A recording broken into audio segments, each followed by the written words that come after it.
ಗೆ ಸ್ವಾಗತ. ನಾನು ಸೆಲೋನಿಯಾ. ಈ ದಿನದ ಸುದ್ದಿಗಳು. ಅಗಸರಪಾಡಿಯಲ್ಲಿ ಅಕ್ರಮ ಗಣಿಗಾರಿಕೆ, ಕೃಷಿ ಭೂಮಿ ಸಮತಟ್ಟುಗೊಳಿಸುವ ನೆಪದಲ್ಲಿ ಥರ್ಡ್ ಎ ಪರವಾನಗಿ ದುರುಪಯೋಗ, ಕೋಟ್ಯಾಂತರ ರೂಪಾಯಿ ರಾಜಧನ ವಂಚನೆ. ಅಗಸರಪಾಡಿ ಅಕ್ರಮ ಗಣಿಗಾರಿಕೆಗೆ ಗ್ರಾಮಸ್ಥರ ಸಂಘಟಿತ ಹೋರಾಟ. ಸ್ಫೋಟದ ತೀವ್ರತೆಗೆ 2 ಕಿಲೋಮೀಟರ್ ವ್ಯಾಪ್ತಿಯಲ್ಲಿ ಕೃತಕ ಭೂಕಂಪನ.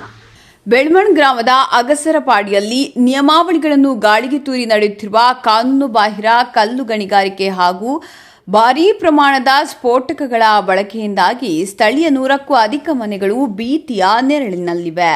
ಸ್ಫೋಟದ ತೀವ್ರತೆಗೆ ಸುತ್ತಮುತ್ತಲಿನ 2 ಕಿಲೋಮೀಟರ್ ವ್ಯಾಪ್ತಿಯಲ್ಲಿ ಕೃತಕ ಭೂಕಂಪನದ ಅನುಭವವಾಗುತ್ತಿದ್ದು ಮನೆಗಳ ಗೋಡೆಗಳು ಬಿರುಕು ಬಿಡುತ್ತಿವೆ.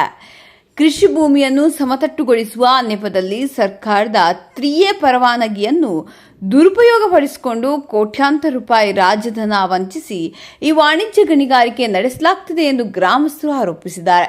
ಇದರ ವಿರುದ್ಧ ಸಂಘಟಿತರಾಗಿ ಹೋರಾಟಕ್ಕೆ ಮುಂದಾಗಿರುವ ಗ್ರಾಮಸ್ಥರು ಅಕ್ರಮ ಗಣಿಗಾರಿಕೆಯನ್ನು ತಕ್ಷಣ ನಿಲ್ಲಿಸುವಂತೆ ಆಗ್ರಹಿಸಿ ಗ್ರಾಮ ಆಡಳಿತಾಧಿಕಾರಿ, ಗ್ರಾಮಾಂತರ ಪೊಲೀಸ್ ಠಾಣೆ ಹಾಗೂ ಗಣಿ ಇಲಾಖೆಗೆ ದೂರು ಸಲ್ಲಿಸಿದ್ದಾರೆ. ಈ ಕುರಿತು ಪ್ರತಿಕ್ರಿಯಿಸಿರುವ ತಾಲೂಕ್ ಪಂಚಾಯತ್ ಮಾಜಿ ಸದಸ್ಯ ಡಿಮೆಲ್ಲೋ ಅವರು, ತಾಲೂಕಿನಲ್ಲಿ ಕೃಷಿ ಭೂಮಿ ಹದಗೊಳಿಸುವ ನೆಪದಲ್ಲಿ ನೀಡಿರುವ ಎಲ್ಲ 3A ಅನುಮತಿಗಳ ಬಗ್ಗೆ ತಹಶೀಲ್ದಾರ್ ಅವರು ತಕ್ಷಣವೇ ಸ್ಥಳ ತನಿಖೆ ನಡೆಸಿ ನಿಯಮ ಉಲ್ಲಂಘಿಸಿದವರ ವಿರುದ್ಧ ಕಠಿಣ ಕಾನೂನು ಕ್ರಮ ಜರುಗಿಸಬೇಕೆಂದು ಒತ್ತಾಯಿಸಿದ್ದಾರೆ. ಕರಾವಳಿ ನಾಡಿ ಸುದ್ದಿ ಸಂತೆಯಲ್ಲಿ ಸತ್ಯದ ಜ್ಯೋತಿ.